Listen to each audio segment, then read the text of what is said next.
Dr. Jake Miller wiped sweat from his forehead as he checked his medical kit one more time. The small bag contained everything he might need for basic wounds and injuries. He hoped he would not need it today, but experience had taught him to be ready for anything. The meeting place was a large dome made of clear metal on the surface of Kepler 442c. Through the walls, Jake could see the strange purple sky and two small moons hanging in the distance. This neutral moon had been chosen for the first official meeting between humans and the Zephyrian Empire. It was supposed to be safe. Jake stood behind Captain Lisa Parker and the other human diplomats. His job was simple: stay quiet and be ready to help if anyone got hurt. As the ship's doctor and expert on alien life, he was there just in case. The real talking would be done by people much more important than him. Remember, everyone stays calm, Captain Parker whispered to her team. This is the most important day in human history. We're about to meet our first alien civilization. The Zephyrians had sent their queen herself to this meeting. Queen Lorelei was said to be both beautiful and dangerous. Her people controlled dozens of star systems and had technology far beyond what humans could build. If this meeting went well, humanity might gain powerful allies. If it went badly, Earth could face destruction. A bright flash filled the dome as the Zephyrian ship appeared above them. It was huge and shaped like a crystal, spinning slowly as it came down to land. The ship made no sound at all, which Jake found unsettling. Human ships were always loud. The ship's door opened with a soft hiss. Queen Lorelei stepped out first, and Jake's breath caught in his throat. She was tall, maybe 7 feet, with pale blue skin that seemed to glow from within. Her long silver hair moved in the light breeze like liquid metal. She wore armor that looked like it was made from scales, colored deep purple and gold.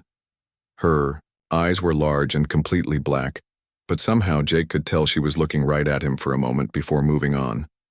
Behind her came 6 guards, each one as tall as their queen and carrying weapons that hummed with energy. They moved with perfect timing like dancers who had practiced together for years. "Welcome to Kepler 442c, Captain Parker said, stepping forward. She spoke slowly and clearly. "I am Captain Lisa Parker of the human vessel Starbound. We are honored to meet you." Queen Lorelei nodded slightly. When she spoke, her voice was like music, but with an accent Jake had never heard before. "I am Queen Lorelei of the Zephyrian Empire. We come in peace to learn about your kind." For the next hour, Jake watched as both sides tried to understand each other. The Queen spoke perfect English, which surprised everyone. The humans offered gifts of art and music from Earth. The Zephyrians shared small devices that seemed to bend light in impossible ways. Everything was going well until the explosion started. The first blast shook the entire dome. Through the clear walls, Jake saw ships dropping from the sky, small, fast vessels that looked nothing like either human or Zephyrian designs. They were dark gray and covered in spikes, moving like angry insects. "Pirates!" one of the Zephyrian guards shouted, raising his weapon. The pirates opened fire on the dome with red energy beams. The clear metal walls began to crack and smoke. Captain Parker grabbed her radio and started shouting orders to the Starbound, but the pirates were jamming all signals. Queen Lorelei's guards formed a circle around her, firing back at the attacking ships with weapons that shot brilliant blue bolts. But there were too many pirates and more kept coming. "We need to get out of here," Captain Parker yelled over the noise.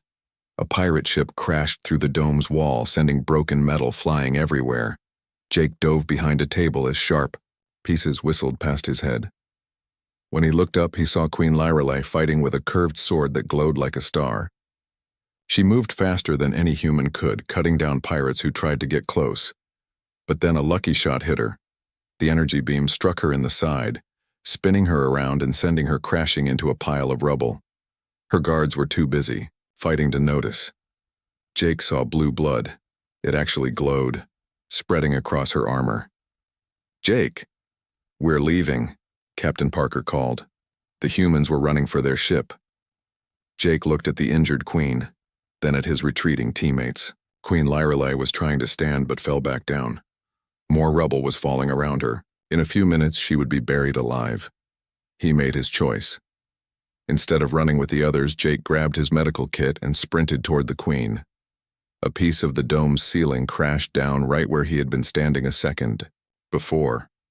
Energy beams flashed all around him, but somehow none of them hit.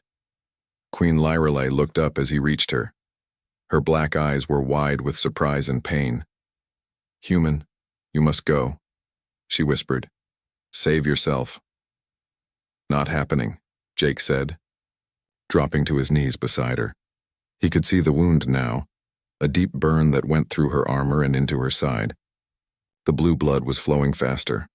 "I'm a doctor. I can help you." "Why?" she asked, her voice getting weaker. Jake opened his medical kit and pulled out bandages and healing gel. Around them, the battle raged on, but he focused only on her wound. "Because that's what humans do," he said. "We help people who need help." More ceiling pieces fell nearby. The Queen tried to push him away with one weak hand. "You will die here with me, human." "Maybe," Jake said, working on her wound. "But I'd rather die trying to save someone than live knowing I ran away." For the first time since he had seen her, Queen Lyrelei smiled.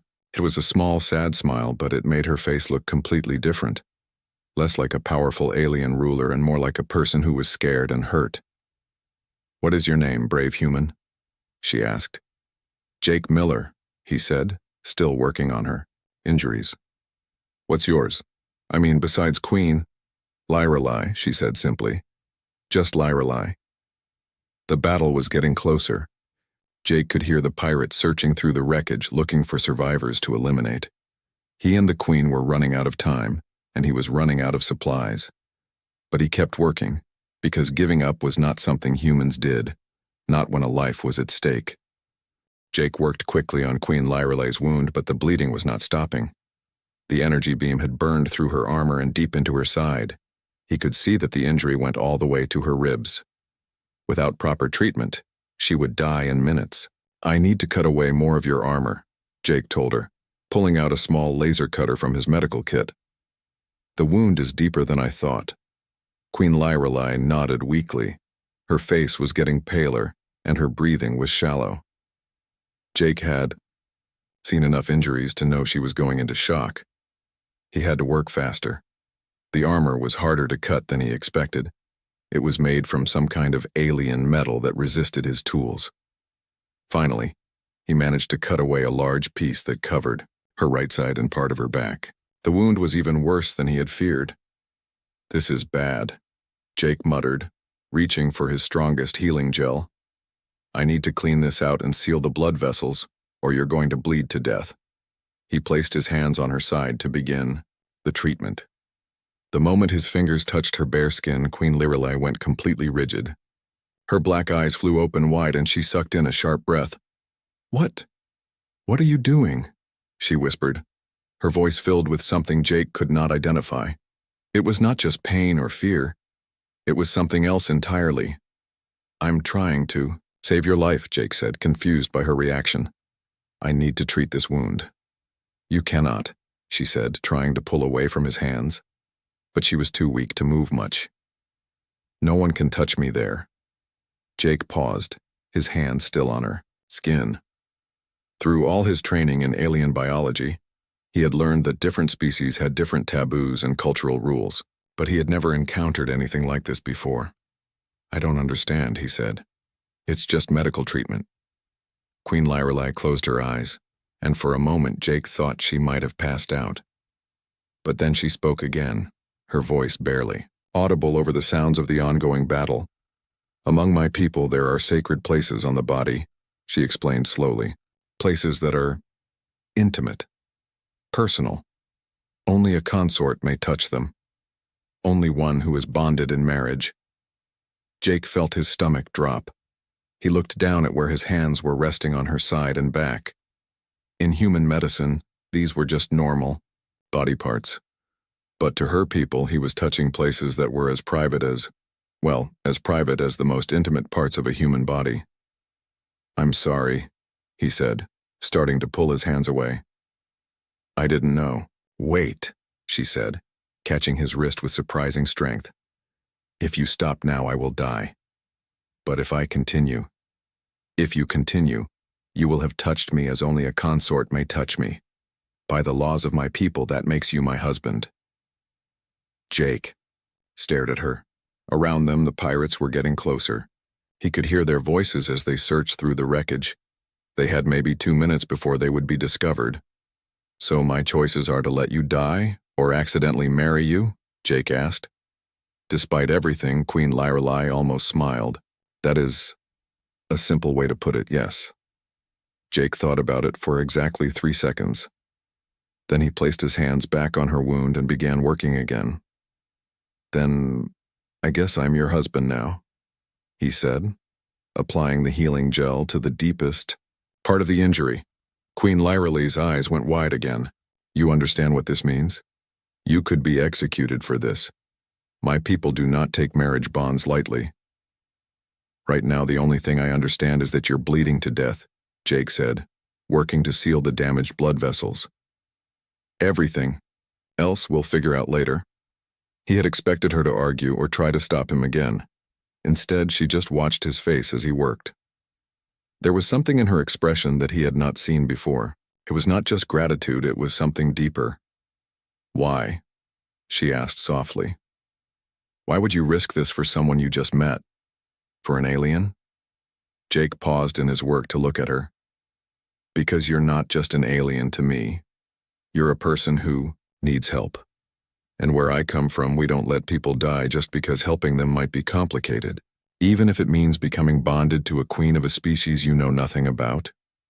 "Even then," Jake said simply, and went back to treating her wound. As he worked, Queen Lyrelei told him more about what he had gotten himself into. Among the Zephyrians, marriage was not just a personal choice. It was a political and spiritual bond that connected two people at the deepest level. A queen's consort became part of the royal family and shared in ruling the empire. "But you are human," she said as Jake finished sealing the wound and began bandaging it. "No alien has ever been bonded to a Zephyrian before. My council will be upset." "How upset?" Jake asked, though he was not sure he wanted to know the answer. "They might declare war on your entire species," she said matter-of-factly. Jake's hands stopped moving for a moment. "Oh, but," she continued, "they might also see this as the beginning of a new age, a bond between our species that could make us stronger together than we are apart. And which do you think is more likely?" Queen Lyrelei was quiet for a long moment. Jake finished the bandaging and helped her sit up against a piece of broken wall. The bleeding had stopped and her color was starting to return. "I think," she said finally, "that you are not like any male I have ever met, human or Zephyrian. You chose to save my life even when it meant risking your own future." "That is as rare." "Not really," Jake said, checking her pulse. It was getting stronger. "Most humans would have done the same thing." "Would they?" she asked, studying his face. "Would they have stayed behind when their ship was leaving? Would they have touched me knowing the consequences?" Jake thought about it honestly. Some would. Maybe not all, but some. "That is what makes your species interesting," Queen Lyrelei said, "and possibly dangerous." Before Jake could ask what she meant, they heard voices very close by. The pirates had found their hiding spot. "Well, well," a rough voice said in broken English. "Look what we have here. A human and the Zephyrian queen, all cozy together." 3 pirates appeared around the edge of their shelter. They were ugly creatures with gray skin and too many teeth. Their weapons were pointed directly at Jake and Queen Lyrelei. "The boss will pay extra for both of you alive," the lead pirate said with a nasty grin. "Especially you, human. You're going to tell us all about Earth's defenses." Jake helped Queen Lyrelei to her feet. She was still weak from blood loss, but she could stand.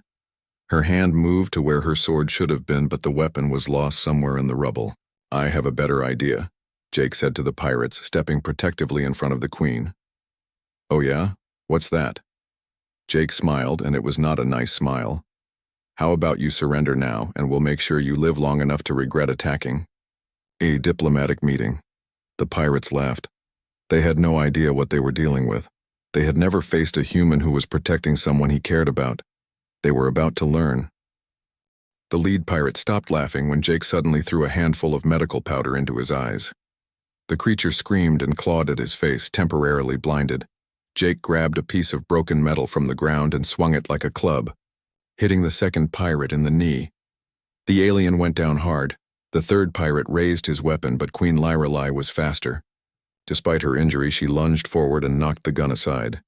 The energy blast went wild, hitting the ceiling and bringing down more debris. "Run!"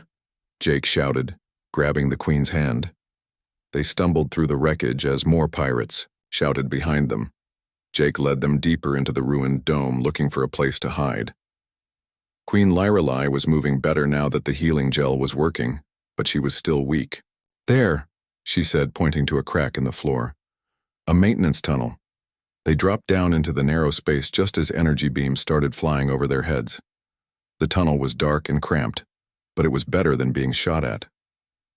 Jake used his flashlight to guide them as they crawled away from the battle above. "Where does this lead?" Jake asked, keeping his voice low. "I studied the plans for this facility," Queen Lyrelei said. "This tunnel connects to the power station. We can hide there until help arrives." They crawled for what felt like hours, but was probably only minutes. Finally, they emerged into a larger room filled with humming machinery. Jake helped the Queen sit down behind one of the larger devices. "How are you feeling?" he asked, checking her bandages. There was a little blood, but not much. "Better," she said.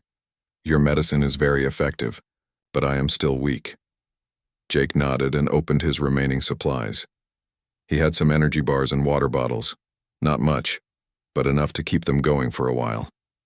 "Here," he said, offering her a protein bar. "You need to eat something." Queen Lyrelei looked at the bar suspiciously. "Is this safe for my kind to eat?" "Honestly, I have no idea," Jake admitted. "But it's mostly just plant proteins and vitamins. It shouldn't hurt you." She took a small bite and chewed thoughtfully. "It tastes like dirt, but good dirt." Jake laughed quietly. "That's about right." As they ate, they listened to the sounds from above. The battle seemed to be dying down, but not in a good way. Jake could hear the pirates calling to each other as they searched the ruins.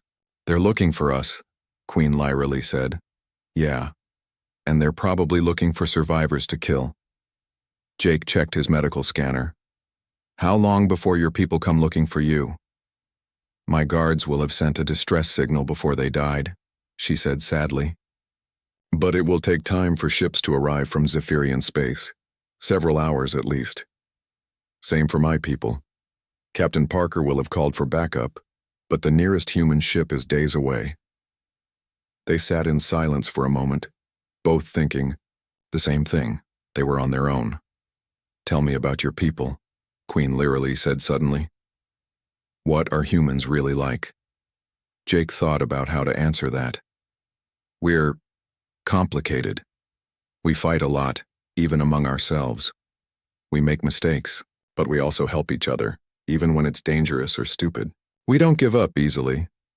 "I noticed," she said with a small smile. "You certainly did not give up on me. What about Zephyrians? What should I know about my new wife's people?" Queen Lyrelei's expression grew serious. "We value honor above all else. Honor and duty. We believe that your actions define who you are, not your words. We have been warriors for thousands of years, fighting to protect our empire from the Skarathi." "The Skarathi? A parasitic race that devours entire worlds. They are the reason we became so militaristic. We learned that sometimes violence is the only way to protect those you love." Jake was about to ask more when they heard footsteps above them. The pirates had found the tunnel entrance. "They're coming," Queen Lyrelei whispered. Jake looked around the power station. There were control panels everywhere, pipes carrying steam, and cables running along the walls. An idea started forming in his mind. "Can you shut down the power to the dome?" he asked. "Yes, but why would we want to do that?" "Because humans are really good at fighting in the dark. Pirates not so much." Queen Lyrelei understood immediately. She moved to the main control panel while Jake gathered some supplies. When she cut the power, The entire facility went dark except for small emergency lights. "Now what?" she whispered. "Now we hunt," Jake said grimly. They could hear the pirates stumbling around in the tunnels, cursing and bumping into walls. Jake had grown up camping and hiking in the mountains of Colorado. He knew how to move quietly in the dark. Queen Lyrelei, despite being injured, moved like a ghost. The first pirate never knew what hit him. Jake came up behind him and knocked him unconscious with a wrench from the power station. They dragged the body aside and took his weapon. "This is a Skarathi energy rifle," Queen Lyrelei said, examining the gun. "I knew it. The pirates are working for them. Why would the Skarathi want to disrupt our meeting? Because they fear an alliance between humans and Zephyrians. Together, we might be strong enough to stop them." They worked their way through the facility, taking down pirates one by one. Jake used human tactics, stealth, misdirection, and improvised weapons. Queen Lyrelei, even injured, was deadly with the captured rifle. She moved like a dancer, every shot perfectly placed. "You fight well for a healer," she said after they had captured 5 pirates. "You fight well for someone who's supposed to be dying," Jake replied. "I told you your medicine is very effective." By the time they had cleared most of the facility, Jake had learned a lot about Zephyrian culture. They were not just warriors, they were artists, scientists, and philosophers. Their empire was built on the idea that every citizen had value and deserved protection. "That is why the Consort bond is so important," Queen Lyrelei explained as they tied up the last group of pirates. "It is not just marriage. It is a promise to protect and support each other, no matter what. Even if one of you is an alien who doesn't know what he's doing. Especially then," she said seriously. "A bond forged in crisis is the strongest kind." They had just finished securing the prisoners when they heard new sounds from outside. Ships were landing, but these were different from the pirate vessels. "Rescue?" Jake asked hopefully. Queen Lyrelei listened carefully. "Yes, I can hear Zephyrian engines and human ones too."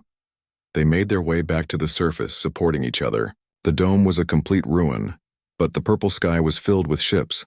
Sleek Zephyrian vessels hovered next to boxy human rescue ships. "Jake," Captain Parker's voice called out over a loudspeaker. "Jake Miller, respond if you can hear this." "Over. Here," Jake shouted back, waving his arms.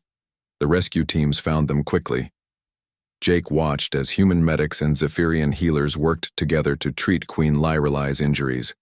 Despite everything that had happened, both species were cooperating to help survivors.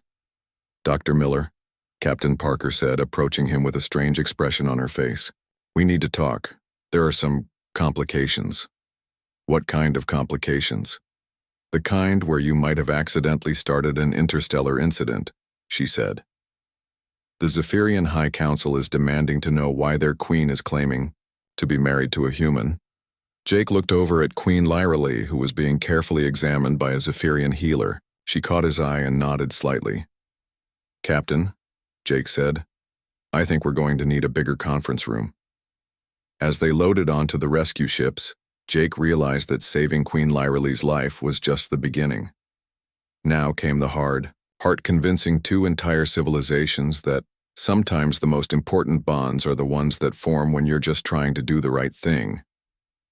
But looking at Queen Lyrelei and seeing how she had fought beside him against impossible odds, Jake thought maybe this crazy marriage might actually work out.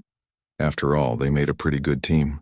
3 days later, Jake found himself in the most uncomfortable meeting of his life. He sat in a huge conference room aboard the Zephyrian flagship, surrounded by aliens who looked like they wanted to either worship him or kill him. Maybe both. On one side of the table sat the human delegation, led by Captain Parker and Admiral Stone, who had arrived from Earth specifically to deal with this crisis. On the other side were the most powerful Zephyrians in the Empire, including General Vextar, who had been glaring at Jake since the moment he walked in. Queen Lyrelei sat at the head of the table, looking much better after 3 days of treatment. She wore formal robes instead of armor, and her silver hair was arranged in complex braids that Jake was told indicated her royal status. She looked beautiful and dangerous and completely out of his league. "Let me understand this correctly," Admiral Stone said, reading from a tablet. "Dr. Miller here claims that he accidentally married the Queen of the Zephyrian Empire while giving her medical treatment?" "That is correct," General Vextar said coldly. "And by our laws, the marriage bond is legal and binding. The question is whether we execute him for the violation or accept him as our Queen's consort." "Execute him?" Captain Parker stood up fast her chair fell over. "He saved her life." "He touched sacred parts of her body without permission," Vextar replied. "In our culture, this is either an act of war or a marriage proposal. Since he is clearly not declaring war, I was performing emergency medical treatment," Jake said quietly. "I didn't know about your cultural rules." "Ignorance is not an excuse," Vextar snapped. "You should have let her die rather than violate our most sacred laws." "That's enough." Queen Lyrelai's voice cut through the argument like a blade. The room fell silent immediately. "General Vextar, you forget yourself. Dr. Miller acted with honor to save my life. I will not hear him criticized for that."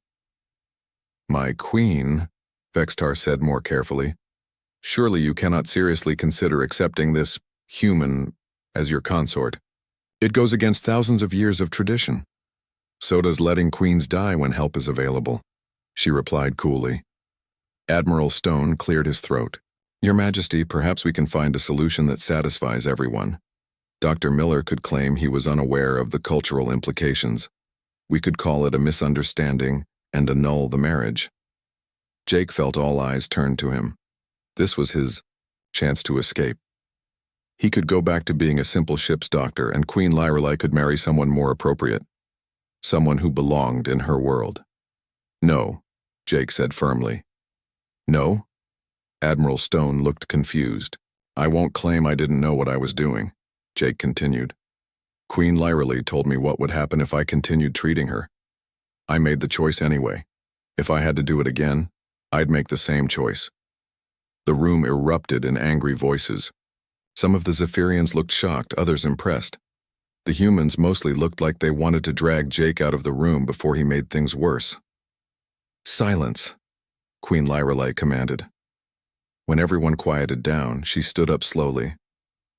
"Dr. Miller speaks with honor. He will not lie to escape consequences even when it would benefit him. This is exactly the kind of character I want in a consort." "But my queen," a elderly Zephyrian female named Counselor Thale said gently. "He is an alien. How can he rule? Beside you, how can he understand our ways?" "He can learn," Queen Lyrelai said. "As I can learn about humans. Perhaps it is time for our empire to grow beyond what it has always been." General Vextar stood up, his face dark with anger. "This is madness. The High Council will never accept it. The people will rebel." "Then let them try me," Queen Lyrelai said calmly. "Let Dr. Miller undergo the trials of bonding. If he passes, then even you must accept him as my consort." The room went completely silent. Jake had no idea what the trials of bonding were, but from the expressions on everyone's faces, they were serious business. "My queen," Counselor Thale said carefully, "the trials have not been attempted by an alien in over 1,000 years. The last one who tried did not survive." "What exactly are these trials?" Captain Parker asked. 3 tests, Queen Lyrelai explained. Combat, to prove physical strength and courage. Strategy, to prove intelligence and leadership. And spirit bonding, to prove the ability to connect with our ancestors and our way of life. "And if I fail?" Jake asked. "You die," Vextar said with obvious satisfaction. "Honorably, but still dead." Jake looked around the room. The humans were shaking their heads, clearly thinking he was crazy. Most of the Zephyrians looked like they expected him to back down. Only Queen Lyrelai watched him with something that might have been hope. "When do we start?" Jake asked. "Jake, no!" Captain Parker grabbed his arm. "This is insane. You're a doctor, not a warrior." "I'm also apparently married to the queen of an alien empire," Jake replied. "I don't think normal rules apply anymore." Admiral Stone leaned forward. Dr. Miller, I'm ordering you to reconsider. This could damage relations between our species if you fail, and if I don't try, it could damage them even more, Jake said. The Zephyrians value courage and honor. Running away now would prove that humans are cowards. The human makes sense, said another Zephyrian counselor, sounding surprised. His willingness to face the trials shows respect for our ways. Or it shows that humans are too stupid to know when they're beaten, Vextar muttered. Enough, Queen Lyrelai said. The decision is made. Dr. Miller will attempt the trials. If he succeeds, our marriage will be recognized by the Empire. If he fails... She paused, looking directly at Jake. If he fails, I will choose another consort and seek a different alliance with humanity. And if he dies during the trials? Admiral Stone asked. Then he dies as a Zephyrian warrior with full honors, the Queen replied. His memory will be respected, and his sacrifice will strengthen the bond between our peoples. Jake felt a chill run down his spine. He was committing to something that could get him killed, and he still wasn't entirely sure why. But when he looked at Queen Lyrelai, he remembered how she had fought beside him against the pirates, how she had trusted him enough to let him save her life, how she had looked at him like he was worth something. There's just one problem, Jake said. I don't know anything about Zephyrian combat or strategy or spirit bonding. I'm going to need help. The trials must be faced alone, Vextar said quickly. No assistance is allowed. But preparation is permitted, Queen Lyrelai said with a small smile, as is education about our ways. Dr. Miller will have 1 week to ready himself. 1 week? Captain Parker looked horrified. That's not nearly enough time. It is what it is, Jake said. He stood up and bowed awkwardly to the assembled Zephyrians. I accept the challenge. 1 week from today, I'll face your trials. As the meeting broke up, Queen Lyrelai approached him, while the others argued among themselves. You realize you could die, she said quietly. Yeah, I got that part, Jake replied.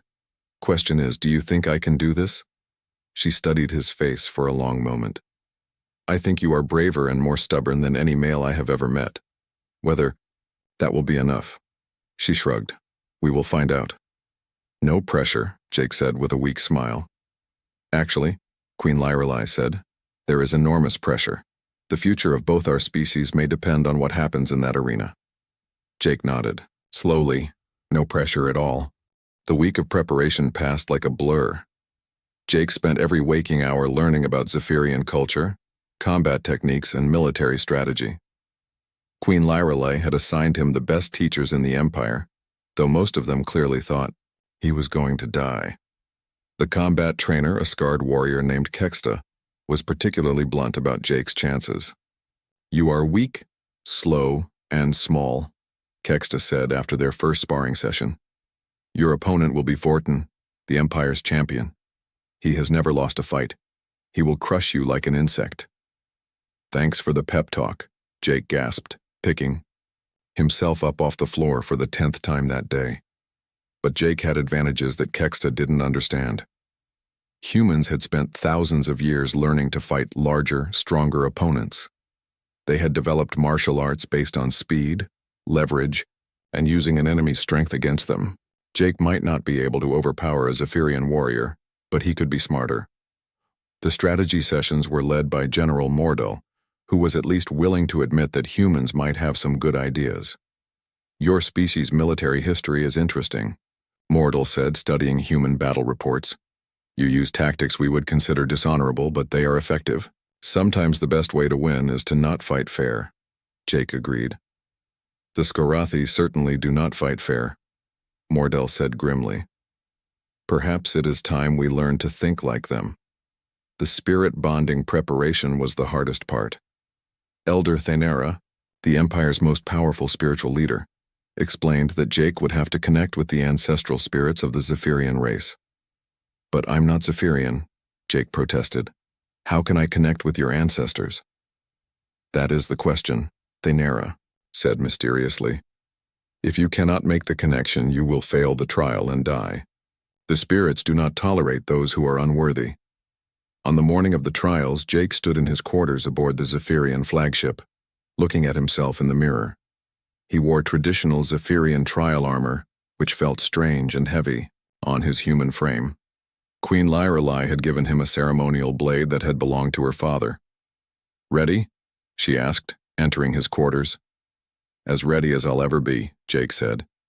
"Any last-minute advice?" "Remember what you told me in the ruins," she said. "Humans help people who need help. Today my empire needs help. We need to change, to grow, to become something more than we have been.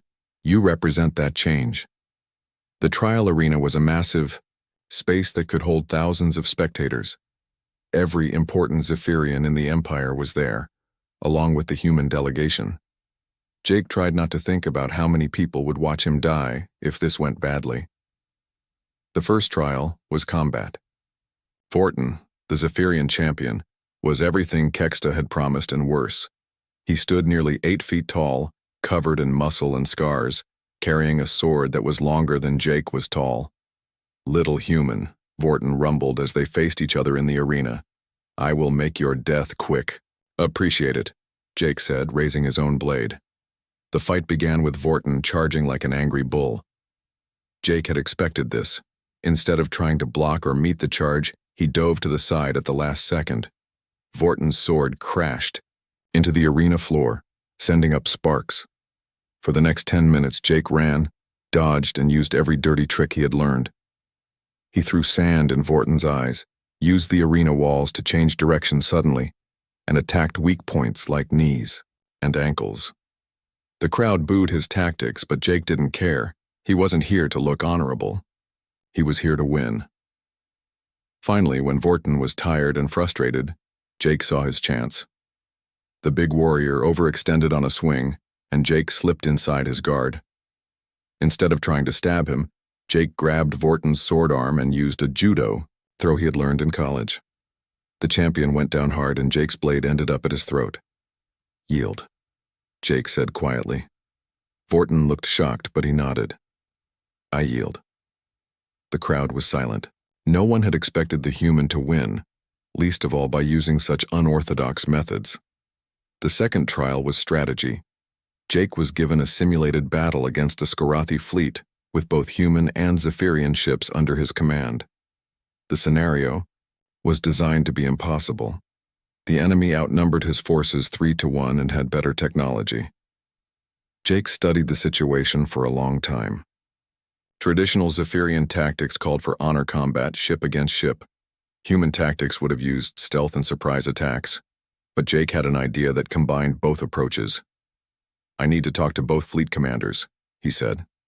When the human and Zephyrian commanders appeared on the screens, Jake explained his plan. It was crazy, risky, and required perfect timing, but it used the best qualities of both species, human adaptability and Zephyrian courage. The plan worked. By combining human hit-and-run tactics with Zephyrian fighting spirit, Jake's forces managed to defeat the superior enemy fleet. The Zephyrian observers looked impressed despite themselves. "Interesting," General Vextar admitted grudgingly. "I would not have thought of that approach." The final trial was spirit bonding. Jake was taken to a sacred chamber deep in the ship, where he would have to commune with the ancestral spirits of the Zephyrian race. If they accepted him, he would live. If they rejected him, he would die.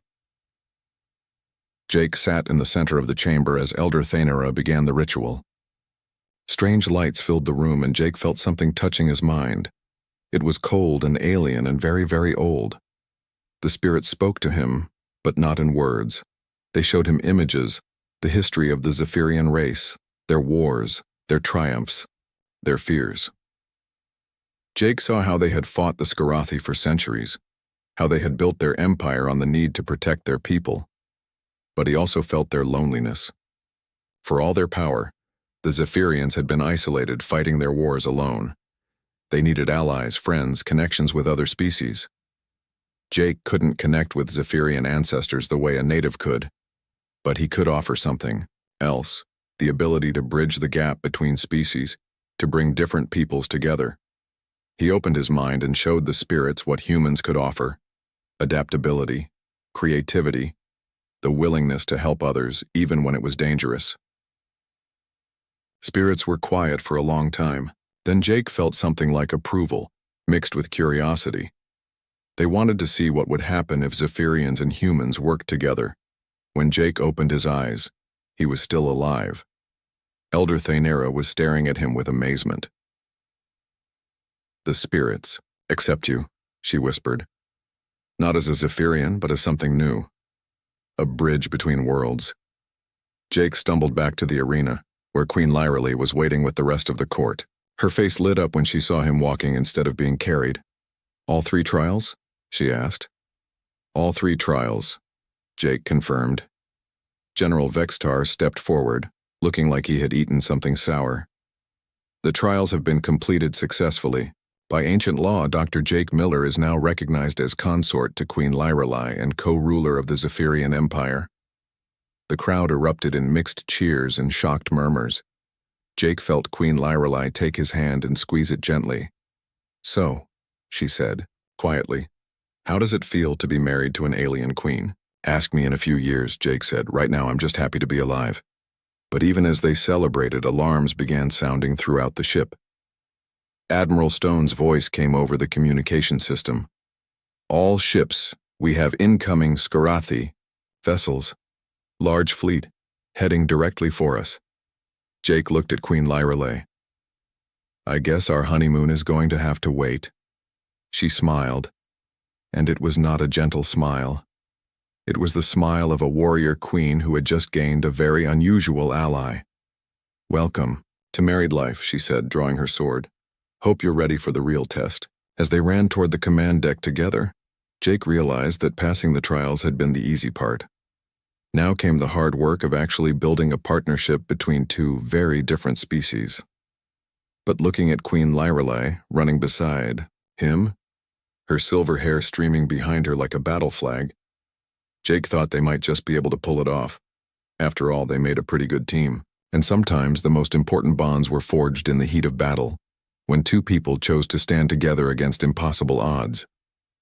The Skarathi were about to learn what happened when humans and Zephyrians fought side by side. Jake had a feeling it was going to be educational for everyone involved.